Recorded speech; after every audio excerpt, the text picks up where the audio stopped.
يا صباح الفل. ازيكم عاملين ايه؟ يا رب تكونوا بألف خير. اللي حصل في اسكندرية في الساعات الأخيرة من الليل امبارح، يعني هي مش نهاية العالم ولا أي حاجة. كل الفكرة انه كان في منعطف جوي وهبة من الرياح يعني المحملة بالثلوج والإعصار يعني. ودي كانت بسبب التغير المناخي اللي بالمناسبة ترامب قال انه مش مهم.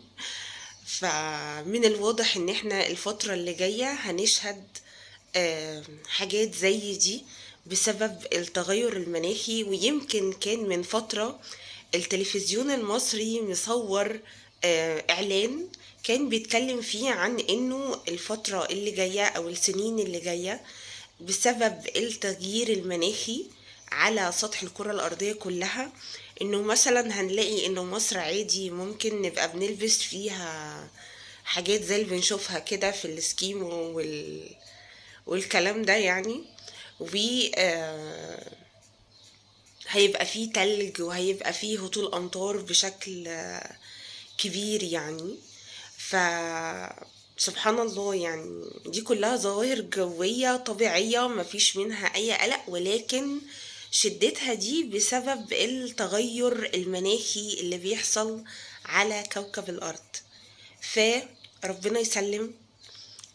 نحاول انه لما يحصل حاجة زي دي يا جماعة نلتزم في البيوت. ويمكن زمان افتكر وانا كنت لسه صغيرة في التسعينات اني شهدت واحدة من الظواهر دي، ولكن كانت حاصلة في الأقصر عندنا، ونزل يمكن فيها تلج وقتها. كانت يمكن البيوت عندنا هنا في الصعيد مبنية بالطوب اللبني، فكانت مش قد كده مستعدة لحاجة زي اللي شهدتها الأقصر في التسعينات، وهي نزول مطر غزير جدا، يعني سيول كانت جاية من الجبل ونازلة على البيوت وتلج. فنخلي بالنا من انه ان شاء الله باذن الله الفتره اللي جايه هتحصل عندنا حاجات زي دي.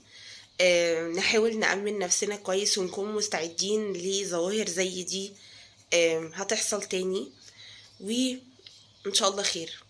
بس ما نقلقش، يعني هي مش نهاية العالم ولا حاجة، لسه هنشوف كتير.